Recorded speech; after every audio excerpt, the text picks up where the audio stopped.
PodcastOne presents the Steve Austin Show Classics. All right, everybody, welcome to the Steve Austin Show. Coming to you from the Broken Skull Ranch. Riding down a dirt road in my 96 Ford Bronco. We got the windows open. If you hear the wind blowing through here, my air conditioner's broke. And I've had so many problems with the maintenance issues out here at the Broken Skull Ranch, I ain't got time to haul this damn thing in and get the air conditioning fixed. Welcome to the family-friendly show. This is Steve Austin. Riding down the road with my good buddy Ted Fowler, 361 on Twitter.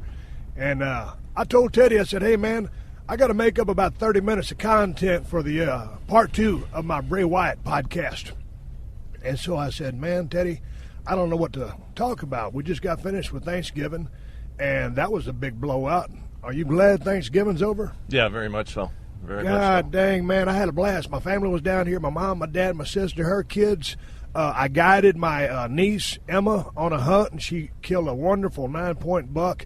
I think I'll probably go, between 135 and I think 138, and it was fun watching her do that. We couldn't put Neil on anything.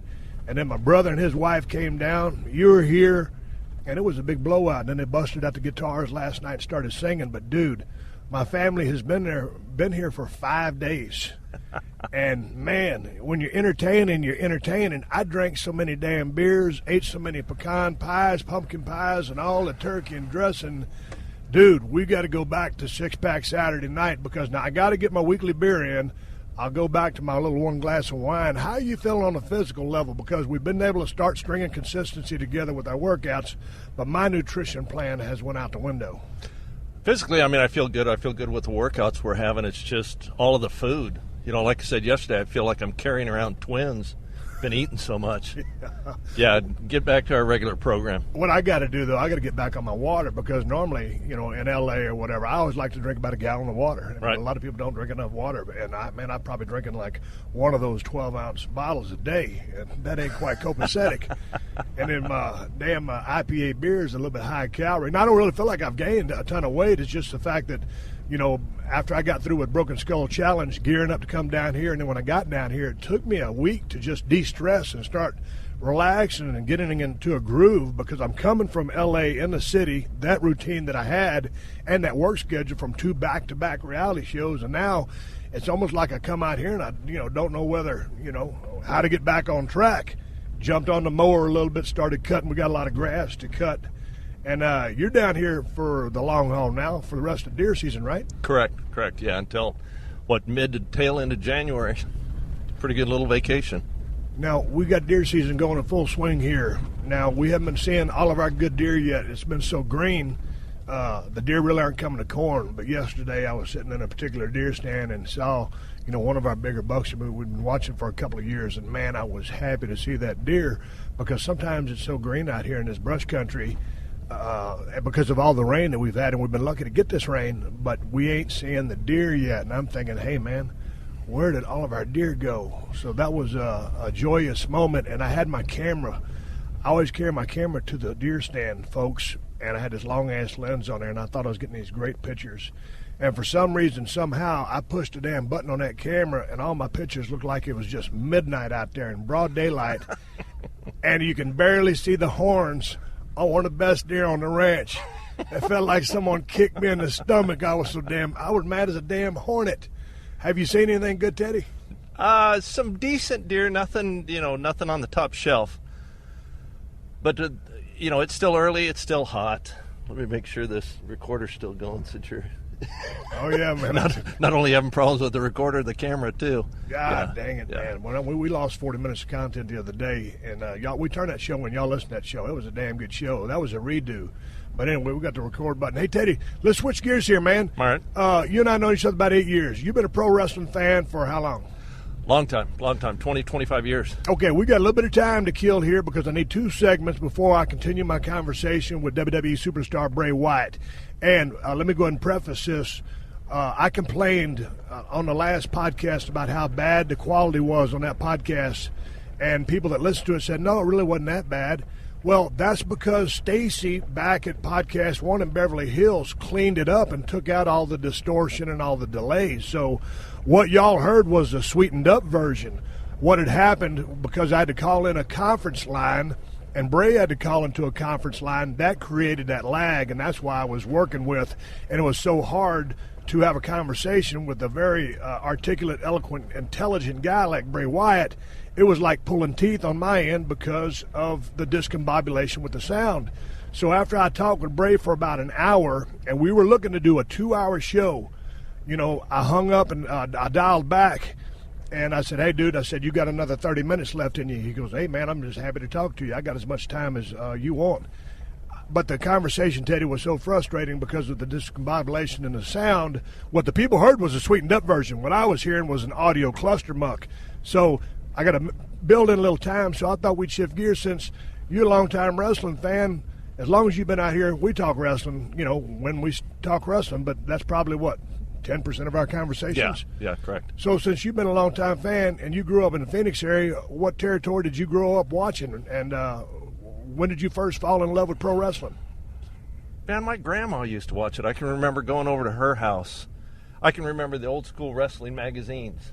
The guys with I remember how scarred up their foreheads were from always, cutting themselves. And I can remember my grandmother yelling at the TV, getting all fired up when a wrestling match was going on. Well, let me ask you something. If you saw those old pictures of guys from all the blade jobs that they're doing, what did you think about that? At that time in your life, you got to be thinking, what the F? I thought what is wrong with these guys' heads? Yeah, I thought those guys were some of the meanest individuals on the planet. They just, the way that they carried themselves and that appearance, somebody that would get in a fight, which was a fight, the way that I saw it, and to get that bloody, like, holy cow, man, I can see getting a bloody nose or a bloody lip, but how hard you got to get hit to have your forehead bleeding? What did you enjoy? I just remember when I grew up in Edna watching, and I've told the story so many times, I give you the condensed version, changing channels, finding Houston wrestling, smoke-filled arena, 2 guys, it was dimly lit, and fighting over a championship gold belt. And I was hooked, dude, because I wanted to believe it was real. Right. And at that point, for many years in my life, it was real. And hell, when I got into the business in '89, Chris Adams, the guy that trained me, didn't even smarten me up going into my first match ever on television and working with Frogman LeBlanc. And that was when I just found out that it was a work. When did you finally realize something was going on, and did you believe, like I did, that it was totally real when you was a kid? Oh, I totally believed it was real when I was a kid. I think, into my 20s. Yeah. Honestly. Same with me, dude. Yeah. And then when in my 20s, it was kind of like, okay, there's something going on, but I don't know what's going on. Right. And then I would hear the stories from the guys in the sportatorium. Okay, like if they want to do a certain move, they tap the guy's wrist a few times. It's almost like sending Morse code. Was the first way that I heard guys communicated in the ring was tapping each other, which is not. Sometimes if you squeeze a guy's wrist, that's called giving him the office. Right. Like when to do something or are you okay? They just give you the office, let you know they're okay. But there was no tapping. There was no Morse code to be found. See, I remember the first time you told me that about, squeezing a guy's wrist, to make sure he was okay. Right. And I was, I was just flabbergasted. I was like, man, I had no idea you guys did that in the ring. Why would you worry about if the other guy, if you really truly hurt him? Yeah. But it makes sense. There's so much unseen stuff that goes on that if you're sitting in your living room watching it, you got no idea. So it's cool to sit here and talk with you about it and learn about it. It's very cool. Okay, so then if I turn the microphone over to you and I say, okay, Ted, we're riding down the road. You got any pro wrestling questions? Man, did you ever, really dislike a guy just for whatever reason and have a match with him and, try to hurt him? No, man, I never did that. There was a couple of guys, like when I finally got a little bit of stroke at Stone Cold, that I chose not to work with just because I didn't really want to work with them. But it wasn't because it was really to protect my gimmick than anything. Or if I just didn't like somebody, that was when I had the power that I could veto a storyline.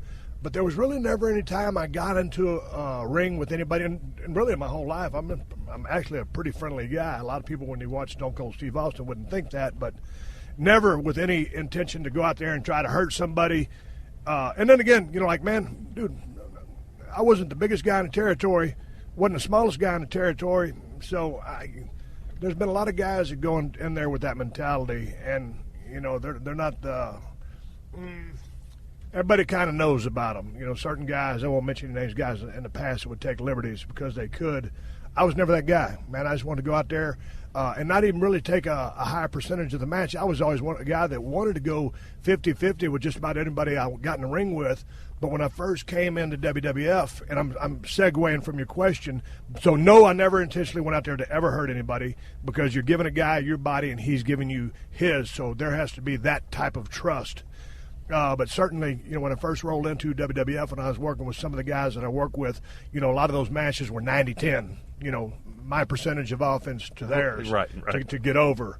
So no to that question. Now, what if the guy on the other end had a chip on his shoulder with you, you know, and you go in there and you start calling the match, and you get a vibe that, hey, you know what, this guy's not working, you know, with me.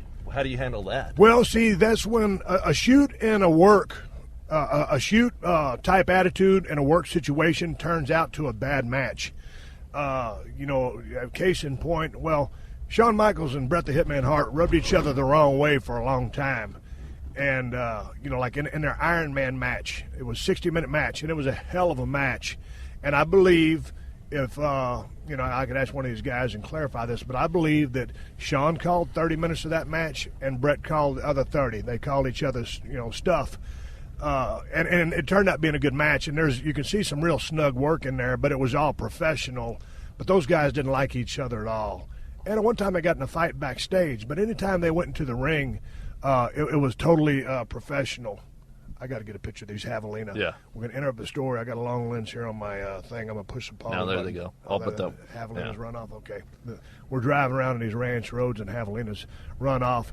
But anytime, it's like if you got two guys that go out there and don't want to have a match or they don't like each other, it's like, hey, man, if I grab you by your wrist and I say, hey, man, watch a clothesline, and you don't want to go in for a clothesline, all you got to do is hook the rope with your right arm and say, you know, start squatting on what I'm calling. And so that's discombobulation. There's a famous match, and I can't remember the hows and whys of how it went down, but it was Bruiser Brody working with Lex Luger in a cage. And then Brody started no-selling Luger's offense for some reason. And I think Luger at this time in his career might have been kind of green, and Luger didn't know what a crap or wind his watch. Right. And so he ends up climbing out of the cage, and you can watch this on YouTube.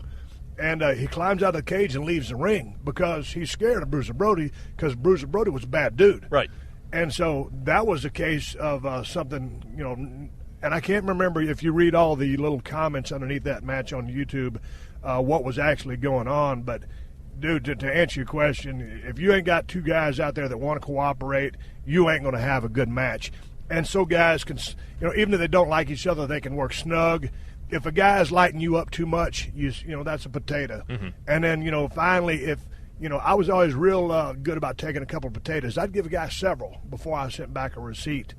And it was never in a mean-spirited way, and I never thought anybody was ever trying to take advantage of me. And even when we went to Japan, you know, Japan guys are known as working real stiff or snug. And when I was going over on my first trip, I'd only been in the business a couple years. So I was a little I was wondering how it was going to go down. Right. And Arn Anderson was on the same trip with me down there. And, of course, Arn had been to, I think he'd been to Japan a couple of times and was obviously a very, very good professional wrestler, one of my favorites. And nobody ever tried to take advantage of Arn. He was the enforcer, and he had that credibility, that body of work. I hadn't had the body of work that he had, but nobody tried to stiff or snug me. And if they did, I like to work snug and stiff anyway. Mm-hmm. But over there they call it strong style, and I wasn't really a big fan of strong style where they club the hell out of each other. So that's about the extent of bad things going. Now, certainly there's going to be other people, if you ask the same question, they might have went out there, but you can count on probably 3 fingers the amount of shoot matches that happen in a pro wrestling ring. You go back to some of the Danny Hodge days when Danny Hodge was a badass wrestler out of Oklahoma. He was a legend, one of Jim Ross's good friends. He was a Golden Gloves boxer, and he was, he was a couple of time All-American wrestler. And Danny's probably, 72, some odd years old. Now, Danny had these grips. His hand strength was so strong that if he just grabbed you by the wrist like that, you would go uncle. And that's how he won a lot of his matches back in his amateur days. And he could squeeze apples and bust them. There's an old legendary story of him going into a hardware store and just grabbing pliers and just crushing them by the handles and breaking them. So there was a couple times I think Danny Hodge had come to Jesus meetings with some guys in the ring, and once they knew what was up, they didn't proceed to try to, do anything to Danny, because Danny was one of the saltiest guys in the history of the business. Did Vince ever have to, I mean, I get it, everybody's a professional and you're doing your job, but I mean, did Vince ever, get involved after the match, and kind of say, hey, you guys knock it off, or what happened here, why, I'm sure there was a lot of meetings about stuff that happened in the ring. I know one time Ric Flair was working up in New York, working for Vince, and I think he was working with Savage. I could be mistaken, but nonetheless, for some reason at that time, Vince had a little bit of a hard-on for Flair, and Flair didn't do exactly what Vince had wanted. And, of course, Ric Flair, in my opinion, one of the greatest professional wrestlers of all time. He's my favorite. Right. And so he kind of knows what's going on and how to go about doing it, but he didn't follow Vince's specific instructions. And so they sent him back to the ring, and they did basically the same damn match, but did it to, Vince's direction of what he wanted. So there's been several times when promoters have had, and Bill Watts, Bill Watts was legendary in Mid-South territory, and Jim Ross could vouch for this. He would tell you exactly what he wanted, and it was then you'd go out there and paint the picture, but he would give you the broad strokes of, hey, man, here's how it's going to go down. Now, you guys go out there and work your ass off, but here's the finish, and here's what I want to accomplish with this match. Right. How do you deal with, in your mind, the way that your character, where your character is going. You know how you want to be, viewed by the public. When Vince or whatever promoter you were working for wants you to do something that goes against the grain of where you want to go, how receptive are they to your suggestions? That's an outstanding question. You got to be able to stick to your guns. It's like, when many times in my career they say, hey, man, we want you to go out there and do this, blah, blah, blah, whatever. And I just look at them and say, hey, man, my character wouldn't do that. Right. And I can understand you want to push the boundaries or the limits of some stuff. It's like when I turned heel. I totally was able to jump out of the box and do comedy and all kinds of stuff that I would have never done as an aggressive babyface who worked with a heel work style. But as far as knowing your character and being able to stand up for your character, that's what's kind of lacking today with regards to a lot of the WWE superstars. They're forced to go out there. Not forced, that's a bad word. A lot of people don't feel they have the stroke or the weight yet to say, hey, this is my character, and I wouldn't do that. When the writers are saying, no, we've been telling you what to say, this is what your character would say. So you've got to have that belief and live that character. Bray Wyatt's been an outstanding example of someone who's been able to stand up for his character because he's evolved into Bray Wyatt from Husky Harris, third-generation wrestler, and it's a political tightrope that you walk, and there's etiquette and there's manners to how you argue your side of it. You don't just go in there with no stroke or just say, hey, F you, I wouldn't do that. You got to say, hey, that sounds cool, but I'm not really feeling it because my character would do this. Mm-hmm. It's all about the relationship and how you nurture and present your side of the scenario. But yeah, I was famous for doing that. But I was also bad. I mean, Triple H one time said, hey, man, a lot of times Stone Cold would come to the locker room, and this is not really on a character thing, but just a big idea thing. We're about to shoot Monday Night Raw. And I would roll in. They say, hey, Steve, this is what you're doing. I say, no, I ain't. And, well, what do you want to do? I don't know, but I ain't doing that. Right. I never would offer up a suggestion or an alternative game plan. And so a lot of people thought Triple H was blasting me. No, he wasn't. He was telling the exact truth. I mean, I was kind of a prick back then if I didn't like creative. But don't get me wrong, I couldn't be a prick when I first got there as a ringmaster. I walked to the ring like a deaf mute with Ted DiBiase talking all that trash for me. So, but when I could turn into Stone Cold and I really believed in myself and we started drawing money, that's when I stood up for myself. Could you, the management always, or do they always want to know a little bit of what you're doing before you go out? I mean, can you just be tight-lipped and say, you know what, I ain't saying nothing to nobody about anything until I get in the ring, and then it'll be a surprise to everybody? Well, sometimes you can still pull that surprise out of your ass and do that. But, I mean, these days, I mean, with the way the cameras are working, and I don't know how many cameras they've got running these days, but you always have your hard camera. And, like, if this steering wheel that I'm holding in front of me, this is square, okay, the hard camera, the one that's in the bleachers mounted, might be on this side. So a lot of guys will work the hard camera, and then you got all these other cameras that are floating around and handheld.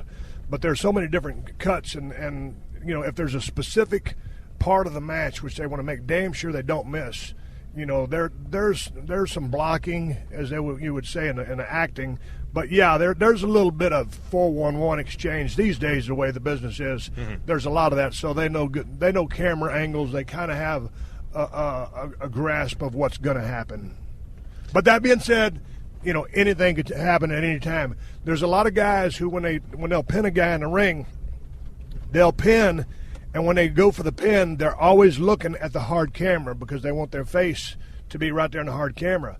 Now, see, when I worked, I never worked for hard camera, ever. Right. They had 8 cameras there, and if you've got a handheld, and we know the finish, it's going to be a stunner or whatever it's going to be. Someone's going to be looking up the lights. Right. And I just, I never wanted to. I had so many things going on in my head, and just from a creative standpoint of listening to the crowd's reaction and calling stuff on the fly in the ring, or working off a fishbone menu of things that I knew I was going to do and executing, the last thing I ever wanted to worry about was which way I was facing and which way my opponent was facing. I didn't care. Yeah, I didn't care. That was one thing that I didn't concern myself with. Interesting. Now, the writers, the number of writers today is far greater than what it was back when you were going. Yeah. Did you ever try to, hang out with those guys, have a beer, let them hang out with you as a person to kind of get a feel for, how you are and maybe work off of that? No, man, I never really hung out with the writers too much. Back in the day, and it's interesting because this podcast that y'all are listening to on Tuesday, I just got finished interviewing Vince McMahon with on Monday, which is on live. And so me and Teddy are filming this the day before. We're going to Tulsa tomorrow. But this is afterwards as you watch that and you listen to this. What was the question? Oh, hanging out with the writers. Yeah. Back in the day, Vince used to book the territory with Pat Patterson in his mansion in Greenwich, his crib, out by the swimming pool. And they would just be out there with a long ledger notebook with pencils, and they were like making matches and doing cards and booking towns. And, the TV kind of followed, what they were doing there on the paper. And there weren't really any writers per se. Right, there was no writers. Right. There were bookers. You booked it, and then you knew your angle because it was a setup from week to week. And Vince liked to book. He would love to book, all the way up to a year and a half in advance. Now, you're not making all the matches right there, but he has a long-running picture about where he wants to go with his world champ, where he wants to go with his IC champ, his tag champ. But then, things started changing. The business started moving faster. Monday Night Raw started coming on. You got 2 hours of live TV, and for a long time it was still booking, but then you needed writers to start. That's a good question because I was in the business for as long as I was in, but I don't know when the quote-unquote writers really came on board, but I just thought it started remembering, Brian Gerwitz was one of the main ones and some of the other guys, and before you knew it, it went from having maybe 2 or 3 or 4 writers, because there had to be a start, and now I've heard tell as many as 26, 30 writers. And so here's the thing, man, I know now it's turned into a 3-hour live show, but 26 writers for 3 hours of television, man, that just seems a little extreme to me. Are they writing the show the way they want it to unfold, or are they writing for a specific wrestler? Both. And then these ideas are pitched to Vince, and then Vince gives, the blessing or no, come up with something else. Right. Hey, I'm sitting here rolling down a dirt road with Ted Fowler. We're going to take a little break. We're coming back as he's asking a global icon and a national treasures questions, being a lifelong fan. Ted Fowler 361 on Twitter. We're coming right back. You're listening to another classic episode of The Steve Austin Show, only on PodcastOne. Summer is all about grilling, and I have the perfect cooking tool to make sure my barbecue cookouts are a hit. And I'm talking about Meter. Meter is a sleek, smart meat thermometer that guarantees the perfect cook every single time. It keeps an eye on the food and lets me know when that juicy chicken, mouth-watering steak, or award-winning brisket is ready to come off the grill or out of the oven. You'll never over or undercook your meat again, so go ahead and delete that food delivery app. Meter gives you a countdown for the cook so you can spend more time with the family, kick back, and have a beer while Meter watches your food. You'll know exactly when to take the food off the grill and when it's ready to feast. Super simple, super easy, perfect results. We all know it's difficult to do a little hosting and do a little cooking at the same time, and for me, the real magic in the cooking is getting everything out at the right temperature, and I always struggle with that, but not anymore. Not with Meter. It can be used in a grill, a smoker, oven, air fryer, rotisserie, sous vide cooking, literally anywhere. It comes with cloud service, so you have limitless range, so you can still check on the cooking while you're watching TV or running to the store for another ingredient. Monitor your turkey, steaks, prime rib, and chicken all in the app, so this way you can relax and pretend you're doing a whole lot more. Shop now at Meter.com and level up your grilling game. That's MEATER.com. Now get grilling.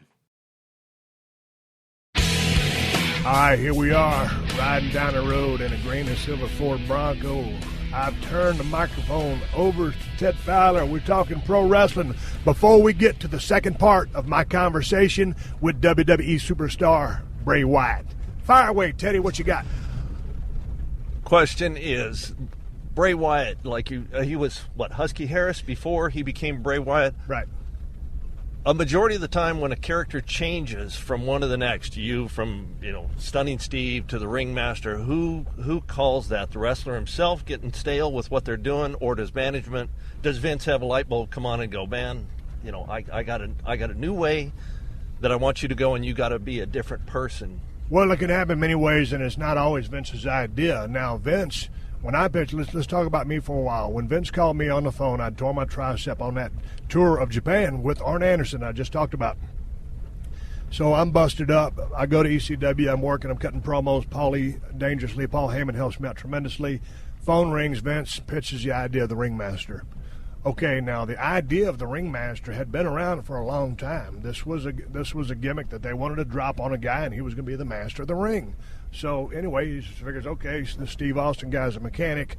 He would be okay for this Ringmaster idea. And I saw some of the old drawings from back in the day, and it was a way more high-tech look and finish than what I had when I first came into WWF, which was just money green trunks, which they wanted me to wear because the money green trunks was the same color money because Ted DiBiase, the $1 Million Man, was my manager. Mm-hmm. But I had Hollywood Blondes boots on, money green tights, and they wanted me to wear a singlet as a Ringmaster. But I said, homie, don't play that. Ain't wearing no singlet. And so I didn't have any stroke, but I was going to stroke myself on saying no singlet. So when I rolled into WWF, that was his idea. And I knew at 6 months it wasn't going to work, and that's when I came up with the Stone Cold thing. And so that's when I pitched that to them. Now, here's the thing about Vince. He's always willing to listen to an idea. If you got a better idea than his, and don't get me wrong, at first, Vince doesn't care whose idea it is. And he's okay with taking credit for your idea as well. But at the end of the day, Vince is a businessman. I kind of say that as a rib. But with the Bray Wyatt thing, he's a third-generation wrestler. Blackjack Mulligan is his grandfather. Mike Rotunda, IRS, you remember him, is his father. Barry Windham and Kendall Windham are his, uncles, I guess, or cousins, whatever it is. And so he's a third-generation guy. He's a pretty big dude. He was, I think was an All-American wrestler and or state-level wrestler in high school and college, won a championship. And so when he comes out, Bray has that wrestler's type body. He's not all muscled up. Right. He looks like a bodybuilder. Yeah. So that name Husky Harris kind of lent itself to his build. And if, like I was watching, it was interesting in talking to him, when I watched some of the old Husky Harris videos or vignettes or interviews, you could see that little bit of Bray Wyatt in him back then, just the way the guy talked. but he hadn't developed into that character yet. So I think, once he kind of crapped out with Husky Harris, he approached the office, and, I think it was, like you said, he talked with Dan Spivey with the Waylon Mercy gimmick, which was a hell of a gimmick way back in the day, and he saw the movies that he watched, Cape Fear, and I believe that was his pitch to them. Interesting. Yeah, I know when you got hurt when you were wrestling Owen and he dropped you on your head, obviously you had more of the match lined out than what you got to work. You ever wrestled somebody and them get injured during the course of the match, and how do you handle that? I mean, I know you're he's going to let you know, hey, I just pulled something or I can't continue. How do you wrap that up if it's 2 minutes into the thing? Dude, that's a total improvise, overcome, and adapt. It's a great question, but you're flying by the seat of your pants, and obviously you know what kind of time you got when you go out there. Well, whether you're working a house show match or a television match or pay-per-view. Now, I think under most circumstances, had I got dropped on my head at a house show, I don't think I would have tried to finish that match. I'd have just laid there. Right. But, when I was working with Owen, I got dropped on my head. There was a kiss my ass stipulation that the loser was going to have to kiss the other guy's ass. Hey, man, I was Stone Cold Steve Austin, and I was supposed to go over that night with a Stone Cold Stunner. But, I got dropped on my head. I was paralyzed. I was a transit quadriplegic for about a minute. Scared the hell out of me and really messed me up.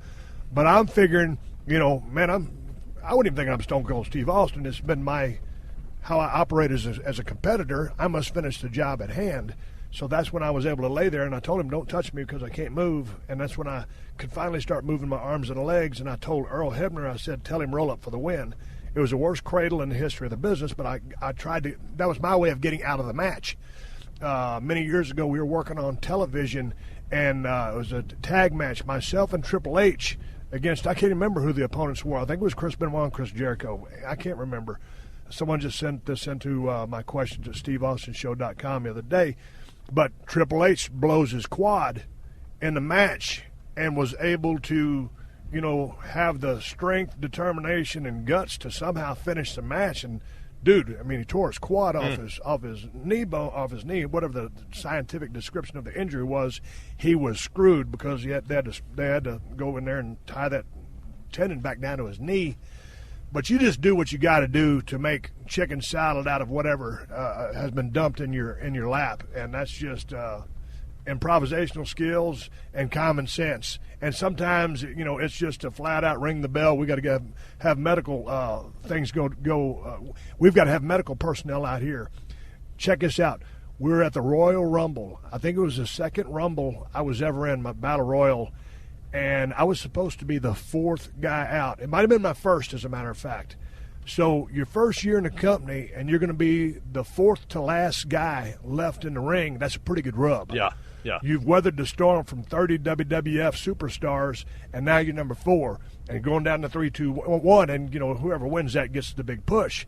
So anyway, I was doing a spot with I believe it was Fatu. I can't remember, one of the Samoans, and man, he had a lot of baby oil on, and all the guys were oiled up, and so the ropes were very slippery. So I was going to do a deal where he does something to me, and I was going to take a bump over the top, hang on to the top rope, come back in the bottom. Well, zip, boom, lost my grip, fall out on my keister on the apron down by the guardrail, and I'm thinking, oh, man, I'm the new guy in the company. They're trying to give me a little bit of a push here by letting me be the fourth last guy in the damn squared circle with 3 other badass superstars, and I blow it? Really? So I'm sitting there out on my ass, and I believe Sean was going over in that Royal Rumble, or he was an integral part of the finish. So, what I've got to do is, this is live. This is at the San Diego Sports Arena. There's 20,000 people there. It's on pay-per-view. I got to let him know that, dude, everything that, I had to do to, help you with the finish of the match, I'm gone. Yeah, you're on your own now, pal. So anyway, I'm sitting down on my ass, and Shawn Michaels, one of the greatest in-ring performers in the history of the business, and he can make chicken salad out of anything. So anyway, as I'm on the floor, I get up, and I make eye contact with Shawn, And I just kind of held up my hands. I mean, in a kayfabe style, I'm not just saying, hey, I got dumped on my ass. Here's a signal. You must do something and overcome this tragedy. Right. I just give him the Iggy, with the visual cue, like, dude, I'm out. I screwed up. And so I don't know how Sean fixed that. I'll even remember the finish to the Royal Rumble. But sometimes things happen that you can't control, and the rest of the guys just got to go on the fly. And that's when one guy will step up, and he'll be that ring general and come up with a general plan that's copacetic. Right. If someone's got a better idea, you call it and get it done in the process. Right. Yeah, that's interesting. You think the old school wrestlers work more snug than today's wrestlers? I wouldn't say more snug. I would say a frog's hair more believable. There's a lot of guys that are snug right now in the business. But there's a lot of sloppy work right now in the business, and I'm not saying that as a knock on the talent. I'm just saying because it's a very green crew. Man, you got to work your ass off for a long time. Like hell, I was watching the WrestleMania 13 match with myself and Brett, and at that stage in my career, I think I've been working 8 years, and that night, my working punch, I really thought it was more like a push punch than a punch. And being very critical of myself or my work, I was not, and I had a good working punch, but it wasn't on that night. So I think the older guys who had been seasoned and there were more veterans on the roster, I think the work was a little bit more, I would say, credible, not necessarily more snug. But you take a guy like Ricky Morton, you could take a guy like Bobby Eaton. Everything they did looked like $1 million, and it felt, I'm touching Ted's arm. I mean, that's the pressure you felt, but it looked professional. Yeah. It looked tight. There was no gaps. You grab a rear chin lock on a guy, there's no gaps in there. It's snugged up. That's the kind of things you would see on a veteran crew. And so, anyway, to answer your question, again, that's not throwing current talent under the bus. I'm just talking when you're talking with a veteran crew and a green crew, there's a big difference in the kind of work you're going to get out. And that comes from a psychological standpoint and the actual mechanical work itself. Now, you guys, the wrestlers in the locker room, I mean, you're talking to, Bret Hart or Shawn Michaels, not those guys in particular, but younger wrestlers, trying to, give them a little insight, a little critique, their performance. Did, the Stooges, did those guys ever come to you or the other wrestlers and say, hey, you know what, this is what we think you need to polish up a little bit? Yeah, man, you're talking about the Stooges, you're talking about like Briscoe, Patterson, Slaughter, those guys? Yeah. Oh, yeah. Well, man, because those guys are highly respected by everybody in the locker room. And, man, when I first came in, I came in as a ringmaster, had a very physical, aggressive style, but, they were pushing everybody else that they had brought in before me. They're pushing, Mick, they're pushing Mark Henry, they were pushing Vader at the time, Johnny B. Bad, who was Mark Merrow, and I was kind of, like Plan 9 from outer space. But once the bell rang and I had a very physical style, those guys they would come up to me, and I'll never forget this. And George Animal Steel, Blackjack Lanza, Jerry Briscoe, Patterson, they said, hey, kid, he goes, you keep doing what you're doing. He goes, and this is before I turned into Stone Cold, but they could see the future or see that the work style was the bottom line with me, and they would tell me, he goes, if you keep doing what you're doing, you'll get over. And it's going to take you longer to get over because you're not a gimmick like these other guys are. With all due respect, they were more character gimmick oriented than I was as a ringmaster. I was still that mechanic. But they told me, if you keep doing what you're doing, you'll get over. And it ended up being very true. And anytime any of those guys would pull you aside and get in your ear, dude, that's just nothing but respect for those guys that would, give you some 411. It's like I like to try to help people out these days, too. And going back to my USWA days, when I was breaking in Dallas, Texas, I would ride down the road with Skandar Akbar and Bronco Lubitsch. And, Skandar was a manager at the time who had wrestled. Bronco was a referee at the time, but had wrestled for a long time. And I was riding in the back seat. I can't remember. I think it was a Delta 88 that Bronco had. And we would ride to some of the towns in Louisiana because, I didn't have nobody to hang out with. I wasn't really one of the boys yet. Right. I was just kind of breaking in. And listen to those guys tell me stories and talk about the psychology of the business. And, all those guys like, Jerry Briscoe, all the advice that those guys gave to me and all the other guys, it's very much appreciated. And you damn sure learn. Like Pat Patterson, a genius at finishes. And so, yeah, it's those discussions with those vets and those guys like Arn Anderson, the guys that are agents these days. They're helping these guys out because there's not a whole lot of guys that are still in the business that have been around as long as these guys that know the ins and outs of being a heel, a babyface, the mechanics of psychology, and the crowd manipulation skills. So, yeah, those guys are worth their weight in gold, in my opinion. And, speaking of guys that are worth their weight in gold, Jim Ross. I mean, I talked to Jim. You've been outside several times while I've talked to him, been down here at the ranch. But there's a guy who is nothing but chock full of a whole lifetime experience in the business and can look at things so objectively and can be the best devil's advocate on any kind of business decision, booking decision that really is walking around on planet Earth right now. I don't consider really, with regards to finishes, Pat Patterson's great. But just general day-to-day working knowledge of what and how and why this should be done or that should be done, he's the guy. Who do you think's a better ring announcer? Jesse and Gorilla Monsoon, which I love those guys, or Vince? Calling the shots. Oh, dude, you're going back into the kind of old heyday type stuff. Those guys were the right time for the right the right voices there at the right time. I loved Jesse and Gorilla. Oh, Gorilla! And then and a lot of people that thought Gorilla was an average announcer. I loved Gorilla and the chemistry those two guys had together. And all of a sudden, you bring Bobby the Brain Heenan into the mix, and then you had because back in the day when Vince started announcing, I think it was '71. Vince Sr. was having a hard time with his commentary guy, his announce guy. So Vince always wanted in the business, but Vince's dad didn't want him in the business. And when the announcer wanted too much money, Vince Sr. said, "Hey, I'll see you down the road. And oh, by the way, Vince, we need you to start doing the announcing." So Vince was basically a white meat, babyface announcer, and very proper and respectful, and told it like it was. And then he kind of started spinning it up, and he was very excitable. And so some things he did which were way over the top were kind of like, maybe not so much, but because he knew the big picture, and he was very, sometimes the displays of athleticism and those silly things that he said weren't so great. But I really enjoyed Vince on commentary because I appreciated his enthusiasm for the product. See, I was a big fan of Gorilla Monsoon and Jesse. Those guys, they had me cracking up. Tag teams. We've spoken about this, right. The absence of them. I know when you and Brian were a tag team, there was a lot of them back in the day. You can make more money as a singles wrestler than a tag team, yes or no?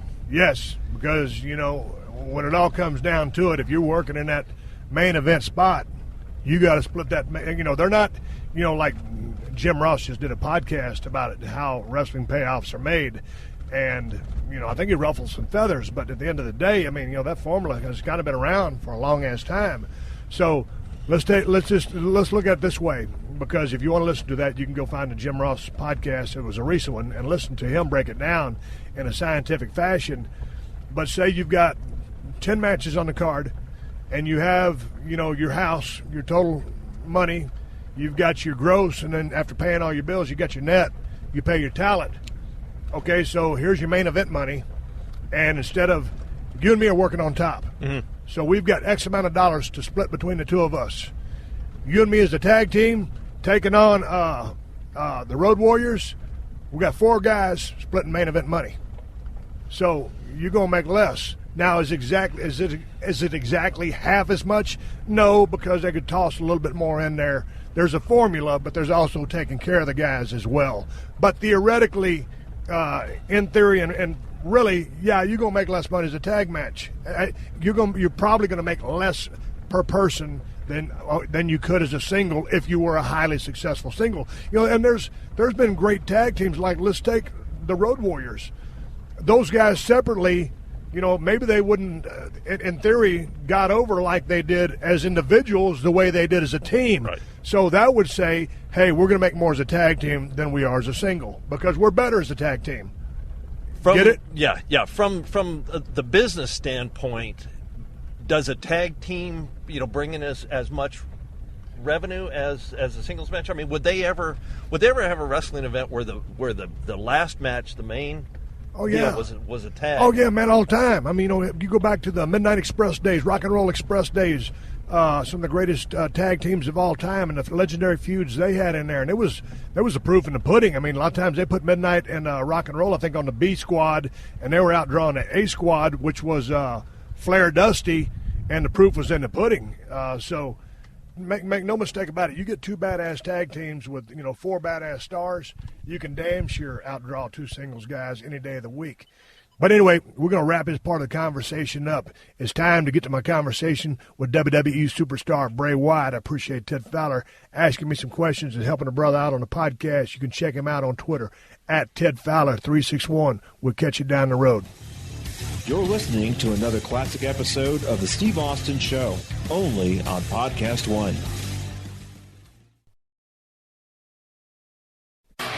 Steve Austin. Unleashed.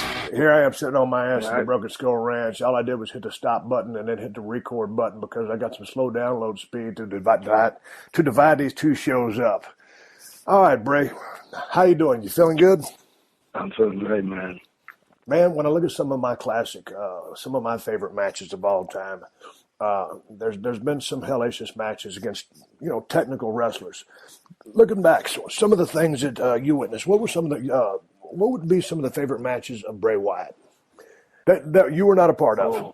One match that I've taken a lot from in these past few years is Shawn Michaels and Mankind at In Your House.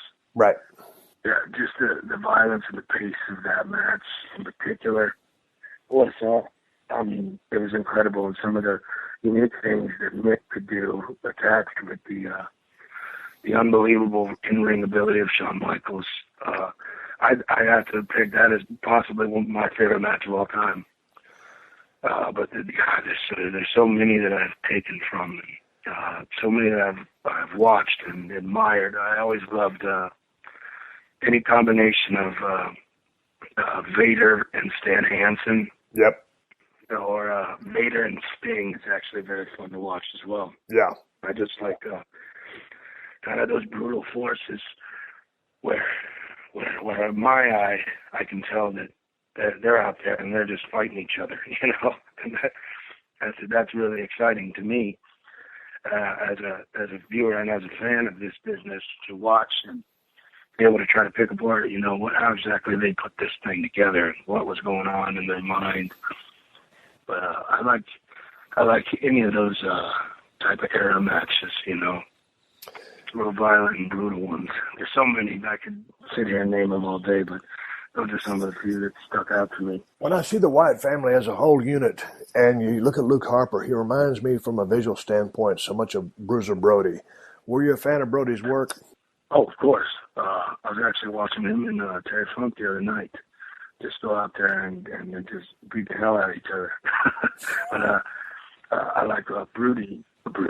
I like Brody, how his pace was. And you were talking earlier about The Undertaker. The Undertaker just flies around the ring, and you need a gas mask or an oxygen mask to keep up with him. And that's what it looked like with Brody too. Right. He was just standing tall and barking in your face, and you had to really just take him down. It looked like to keep him down, beat the hell out of him to get him to cooperate. Oh yeah, if you wasn't in shape, he would eat your lunch up. Oh yeah, huge Brody fan. Hey, last week we were talking, and you were talking about your brother Bo getting into the FCW school before you and lighting the fire under your ass. How much sooner did he get into the school before you? I think he was there maybe like 6 months before me, ish. So what was it? Was you like a damn egg in a frying pan at that point, saying, "Hey man, I'm letting this stuff pass me by. I better jump on and get in this stuff"? Yeah, I couldn't hold it any longer. I had to get into it. I mean, it's an addiction too. Once you do cross that barrier, and even for me before, I couldn't stand, being in my position anymore. Even though it used to be everything I loved, I could not stand to not be there. I would have given everything to jump in at first. But as much as you enjoyed playing football and you were an All-American, did you see the writing on the wall of, hey man, I'm good here, but playing in the pros, hey, maybe it's not going to happen? Were there dreams or aspirations of playing pro football, or you're like, going back to your roots, your calling card, the family business of pro wrestling? Yeah. I mean, as you look at it, I was a center, and I was about 6'2". I had a good 40 time, and I had real good strength. But in the NFL, everyone's 6'5". Yep. And 6'6". And I could have pursued it, and it probably wouldn't have worked out the way I wanted it to. But that was not the driving factor in why I came here. It was more of, this is what I really wanted to do. And I had a great time while I was doing that. And it molded me and changed me from place to place. I went playing football. It really, looking back at it now, it really helped me, in this department. And also my amateur wrestling in, high school, and how long I did that. And I actually almost pursued that in college as well. Now, you were a state champion. You were a state champion in wrestling in high school. Have you ever thought to implement any amateur wrestling into the Bray Wyatt character? It doesn't sound like it fit, but that's where you come from. Have you used any of that background? Well, I think, to explain this in a rational way, I was very unorthodox, even in amateur wrestling. My body just moves in a strange way, and I attack in a different way. I was not your smooth, I'm going to shoot on your leg and take you down and score points. I was, here I come, I'm going to whoop your ass. Just a wild man. Wrestler. Yeah. Yeah. I'm going to come at you, and I can move. I was, especially back then when I was lighter, I was very fast for a heavyweight, and I was just really mean. Right. I've always had that wild side to me where, especially if something didn't go my way, it was more of a close to a fist fight than it was a wrestling match from that point with me, which is why I think I won my state title, because I was just mean. Hey, man, but I've always said, as a heel, I do believe you have to have a mean streak. As a babyface, you must have fire. So, I mean, if you're not willing to go out there and just punish the hell out of the person that you're working with, I mean, because there's one way to get heat. And you watch some of the classic guys that I used to really like, guys who weren't great athletes, but when they flipped the switch, they got mean. And Michael P.S. Hayes is one of those guys. He was just a cocky, arrogant heel. And he was a piece of trash, and he would back off and sometimes beg off. But when it came time to switch flip the switch and get heat, he turned into a different person. Adrian Adonis turned into a different person. Ric Flair even turned into a different person. He was mean.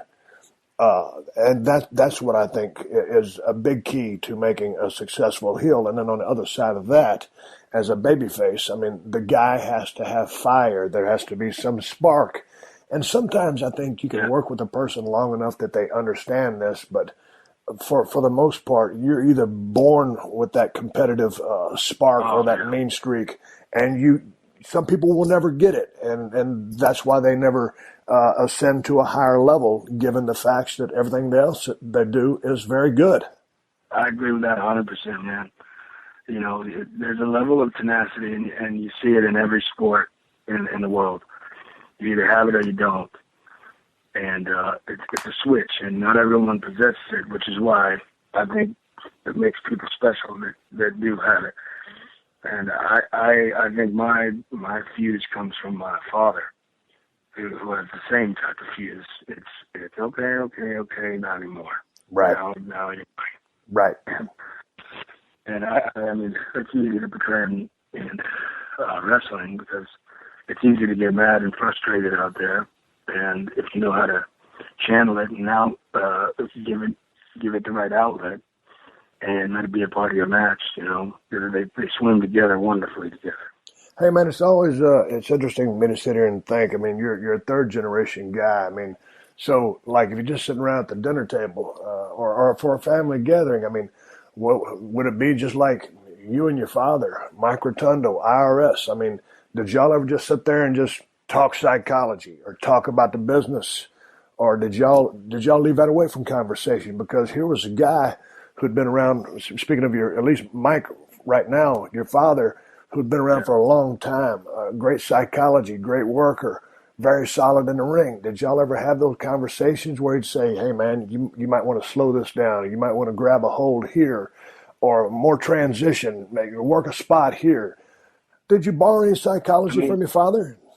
No, of course. I mean, we've had those talks, just like you're saying, but most of my life we did kind of keep it away. And right. I prefer that too. Usually when I'm home, it's kind of, that is who I am there, and this is who I am here. But I've learned from him a lot of things, you know, especially not just in-ring stuff, but, you know, how to be a man and survive here, and how to be a man and survive with your home life. You know, he's taught me a lot of that. It's not just simply, hey, teach me how to turn the fuse when the heat starts. It's you know, how to be a real human being. It's more what I get from him. Hey, man, you grew up in a family of wrestling. Your dad was always gone, and now you're always gone. How do you like living life on the road? Because, man, living life on the road for me was heaven, and I dug it. And sometimes I'd been out on the road, and it might be for a couple of weeks, 3 weeks sometimes, and I was dying to get home. But speaking for myself, sometimes when I got home, I was like, you know, I was ready to get home. But when I got home, I was ready to get back out on the road. How has the WWE schedule been on you? Has the grind okay to deal with? Is it pretty much 4 to 5 days a week in the ring? I mean, back in the day, we were working double shots on Saturdays and Sundays, which totally sucked ass. I don't recommend double shots for nobody. But and then once I got enough stroke, homie didn't play that. So how is life on the road for you? Do you dig being on the road?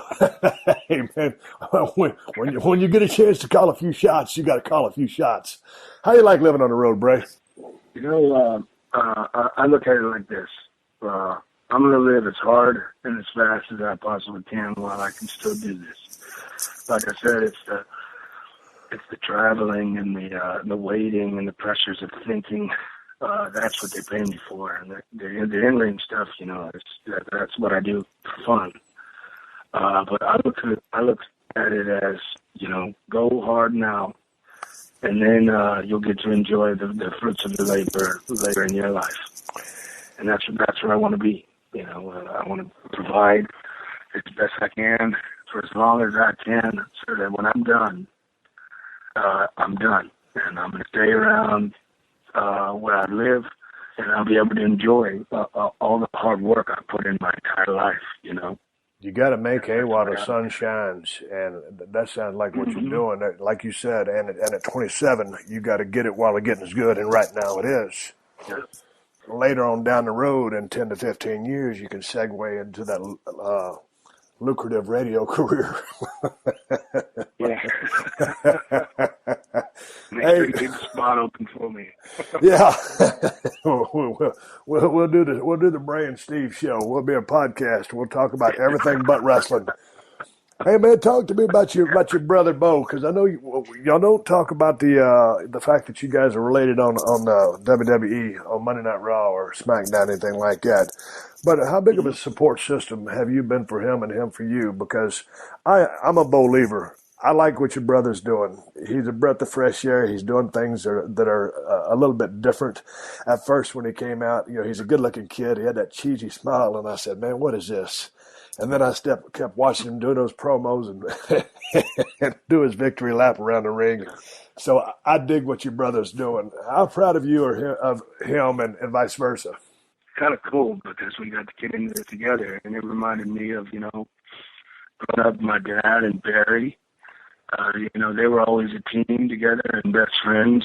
And, you know, me and my brother are pretty close. We saw ourselves in the business a lot differently. He was always naturally gifted in ring. You know, I was not as gifted as him.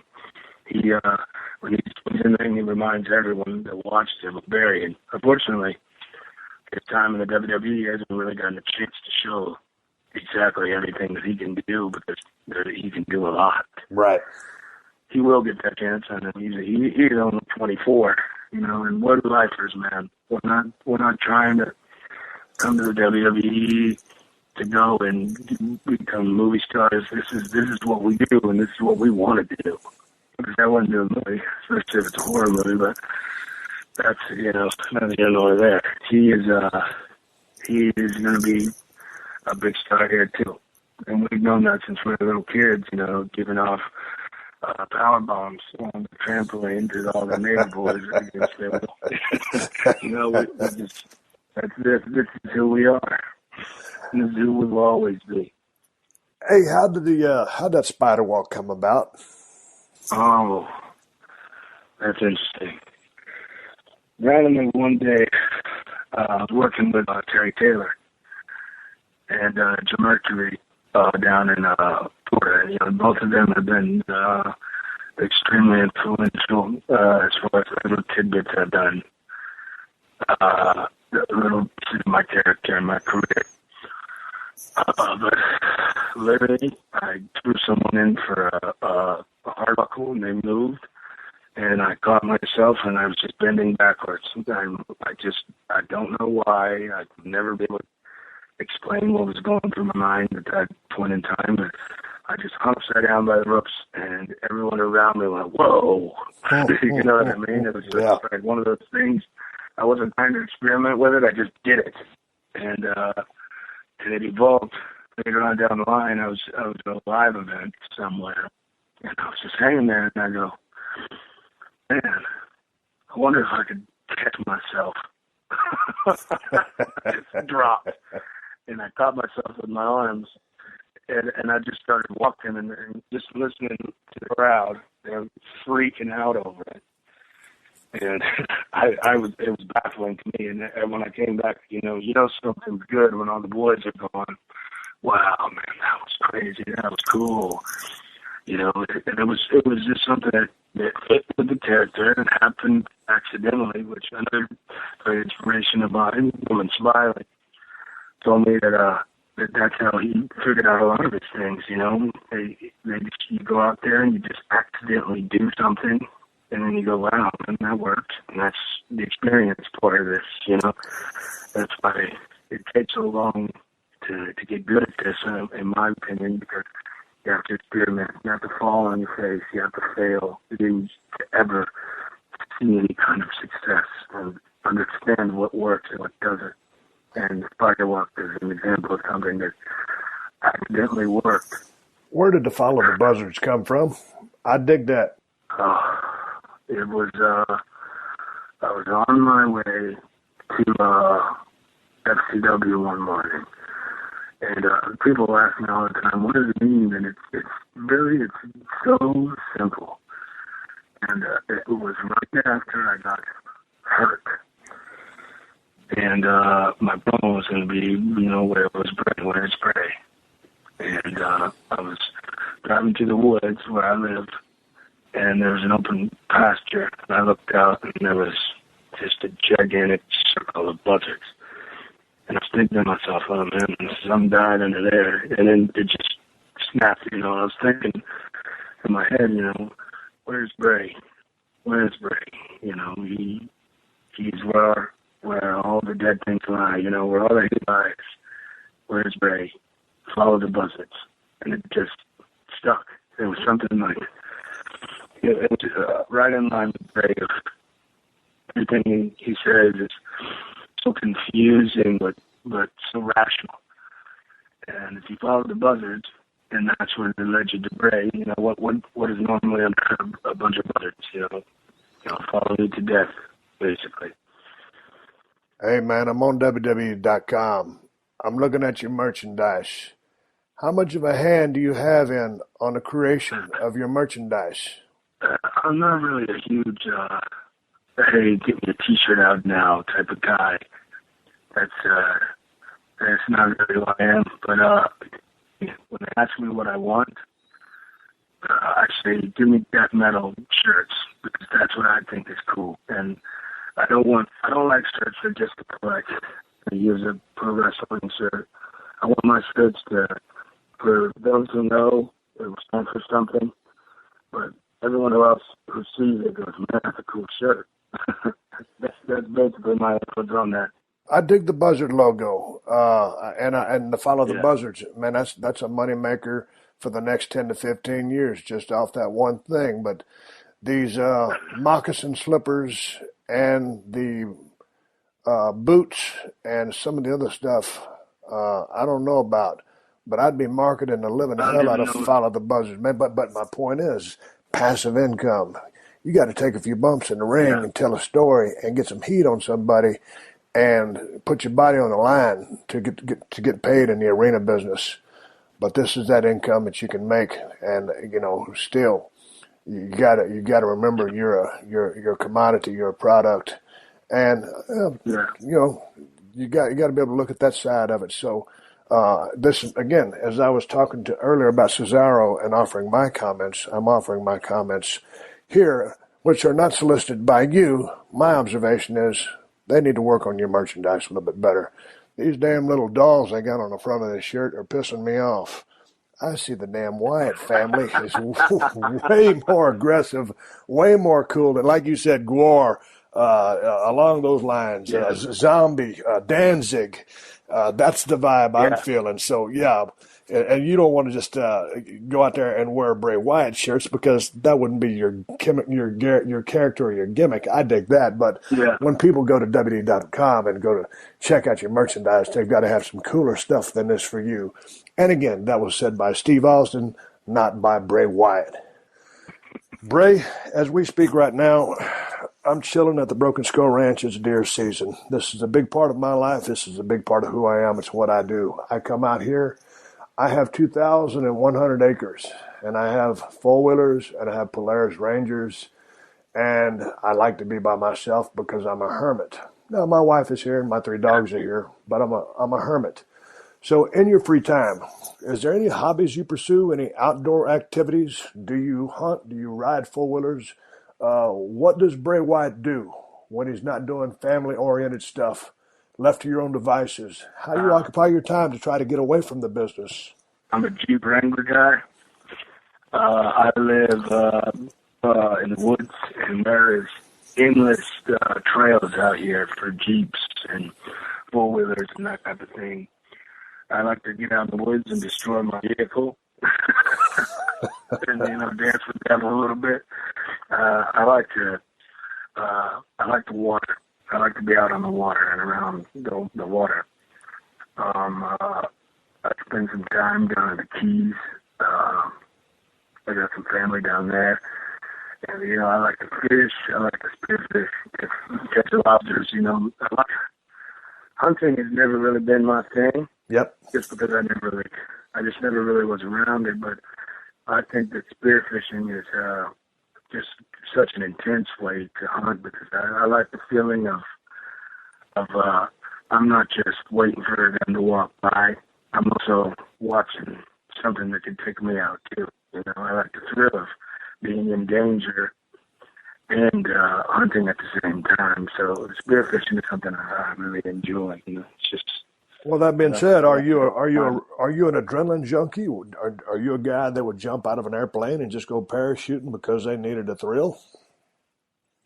My feet stay on the ground or in the water. Dude, I dig that. I ain't trying to jump out of an airplane. That's Justin Gabriel's deal.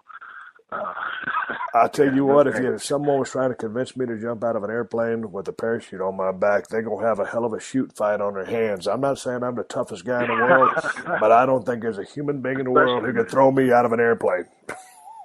Especially if you had me jumping out of an airplane with a grown man on my back like a backpack. I don't see the fun in that. As I said earlier, Bray, homie, don't play that either. Hey, right now, as we speak, a young man named Roman Reigns is recovering from a hernia surgery. Roman obviously come from the school there with you. You guys have been feuding, obviously enemies but friends within the structure of the business. As he gets well, I'm wondering, is he watching what's going on? Is he learning while he's down with an injury. My question to you is, when you had your pectoral tear, and you were on the mend, what were you doing? I mean, what changed in your mind about how you perceived the business? Because when I was down with the neck surgery, it was hard for me to watch, but I watched, and I learned a lot just from watching and studying the business. What did you learn when you were gone? Well, just like I said earlier, Triple H has been instrumental in everything that I've been able to accomplish. It's his will to believe in me that has helped me accomplish everything I've been able to do. So when I went down, the day out of surgery, I'm calling the director of NXT saying, "You better not take me off television. I'm more than capable of being on this television show. This is my show now, you know." And it was, let me talk. Hunter said, yeah, man, I'll do exactly that. And that was kind of like how they gave me a Harper and Rowan, you know, as an instrument to keep me on the show so that I was still progressing, because I was not willing. You know, when you're down there and grind, and it's different in Roman's situation where he's already up here and he's done some great things already. At that point in my career, I was not willing to take a second off. I had to keep moving forward because it was an obsession, and Hunter gave me that chance and believed in me, and he still does. As I went forward with that, you know, it helped me progress on the microphone, because I'd have 4 or 5 promos a night, and I didn't have nobody sitting there writing stuff for me, and it was all on me, and that's what kind of helped me just go, man, you know, just go out there and be who you are, and they'll get it because they can see what's real. That's how it happened, you know. So it was one of the greatest things that ever happened to me, getting hurt. I found that when I was injured, and I spent time making some of the arena shots, that when I was ringside, just being a second for a guy or managing a guy, whether it was Mankind, you know, when he was working with Owen or whatever, I watched the match differently as a spectator, so to speak. I was sure I was one of the boys, but I was down with an injury. It's one thing to be on the apron of a match, getting ready to tag in, looking at the flow, seeing what the guys are setting the table for, how you will go in and keep that process going. But one step removed, just there close to the ring and watching the action in the ring, I learned a lot, and just, it was a whole different experience for me. Was it for you? As far as being hurt and watching, Yes. It was, it made me more. Like, I probably came back too early, and I worked through it, and, you know, I built some strength back up, but I couldn't stand to be away. It was driving me nuts. To see guys succeeding in a spot that I knew was mine, or doing things that I was going to do, you know what I mean, move-wise and things like that. I even saw a fellow, I'm not going to mention any names, of people, like, when I went down, kind of taking pieces of the Bray Wyatt character and trying to make them their own when I'm away. Right. And I wasn't, like in the words of Steve Austin, "No, we don't play that," you know. So I wasn't willing to let it go that easily. I was going to reinforce that I'm here, and that I can't let anyone take that from me, because this is mine. This is my baby. This is my obsession. And I learned that how tenacious I could be when I wanted to be from all that. And so I'll say this to the WWE superstars that are listening to the show, so that you don't have to. But in speaking with you, you have the mindset of succeed at all costs. Now, you ain't trying to go out there and step on anybody's foot, but you're out there, you believe in yourself 100%. You're committed to being the absolute best that you can be, and you have earned a spot that you will not relinquish no matter what happens. Much the same mindset when I came to WWF way back in the day as a ringmaster. A suck-ass gimmick, but I got my foot in the door, and then the Stone Cold thing happened, and I became truly what I was in a competitive environment, and I was there to have the number one spot, and be damned who was there. And I had respect for the guys that were ahead of me, but my goal was to be the number one guy. Some of the shows that I've been to lately, it just seems like, the business has changed a little bit. The political waters that the boys must navigate are a little more treacherous. There's a lot more bodies to go through in regards to passing an idea along or getting through to someone who's in charge or will listen to you. But at the end of the day, I guess what I'm saying is to anybody in the business, whether you're down in TNA, WWE, whatever, man, if you're in this business, you've got to have a set goal and strategy to get to the top. And not to walk on eggshells, and don't be afraid to push buttons, ask questions, and get your point across, and developing a relationship with the powers that be, because its communication process is a key element in your rise to the top of the ladder. My relationship with Vince McMahon when I first came to the company was 0, and then it started progressing. And the higher up on that card you get, the more depth that relationship gains, and it's trust and it's respect and it's a business partnership. So you've weathered that storm, you've done those things, and so that's my message to you young cats out there and to the guys in the WWE right now. You always hear the people on the internet, Bray, so-and-so's holding these guys down. No, man, sometimes booking is what it is, but nobody's in the WWE or any promotion for that matter seemingly to hold anybody back. They're trying to put out the best superstars they can and put asses in seats at the end of the day. Am I correct? No, 100% correct. It's hard to explain, but you got to keep your nose to the ground at all times to make it here. And that's a lesson everyone learns when they first come up. First you're the shiny new toy. And when there's a new shiny toy, then you got to get brought to the wayside, and then it's on you to find a way to freshen yourself up and get yourself back to the limelight. And that's something it's a tough thing, but it's what you have to go through to progress here, and you want that. That's the competitive environment you speak of, because when you go down and you're not in the spot that you want, you have to find a way to get there. And I still have a long way to go in my career, but I look forward to those type of situations because that's what this is. That's what it's supposed to be like. If it was easy, everybody would be doing it. But it's the ones that have that drive and that will to keep going through all that crap. And when they come out the other side, man, it's so much sweeter when you tasted all that defeat and then to come out that other side. Ooh, what a feeling. Hey, Bray, to wrap this thing up, for the go-home, one tackle drop down, give me a hip toss, I'll feed you in for the Sister Abigail. Yep, homie calls a high spot just like that. And put myself in your finish. Take me through Sister Abigail. How'd you come up with this son of a gun? How'd you name it? The maneuver or the actual character, Abigail? No, let's talk about Abigail first. I don't like to give away a ton, but you talking about King Diamond? Or you... No, Sister Abigail is to Bray Wyatt is basically like his god. So the Bray Wyatt character was raised almost orphan-like, but was almost like I wouldn't say Antichrist, but was raised to be this deity, this god, and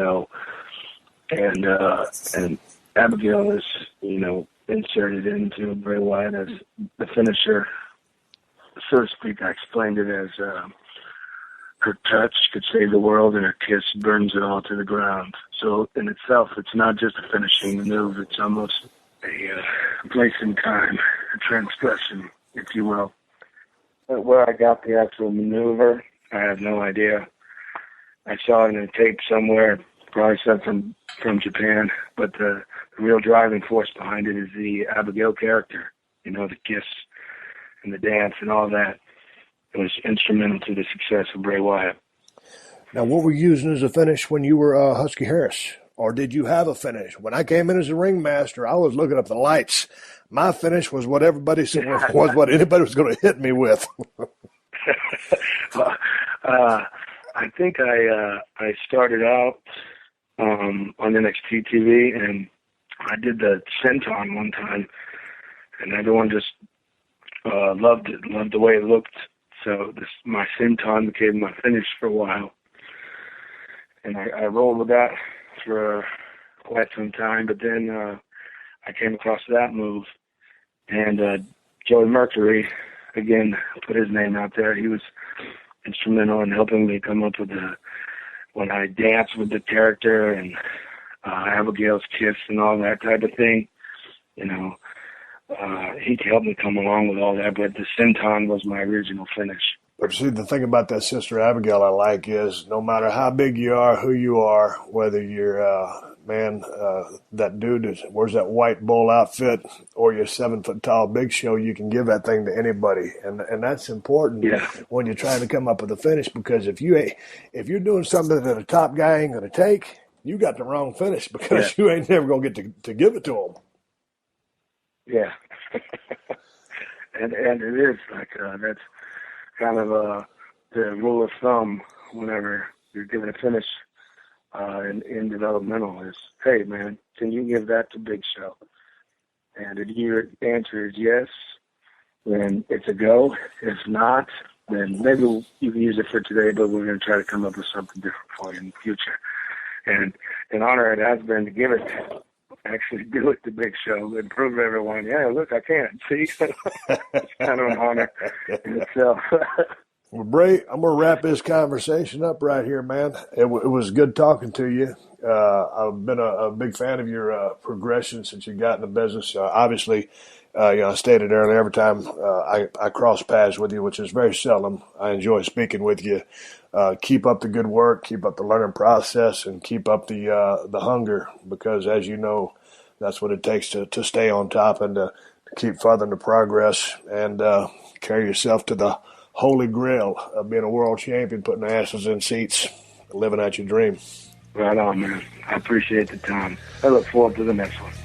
All right, Bray. We'll catch you down the road. Appreciate your time. Thank you. Thank you for joining us for another classic episode of The Steve Austin Show. Please leave a rating and review on Apple Podcasts and tell your friends. For more Steve Austin Show, go to PodcastOne.com.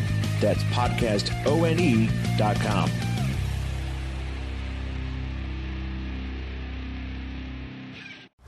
See what hit blockbusters are streaming free this month during Popcorn Summer Movies on Pluto TV.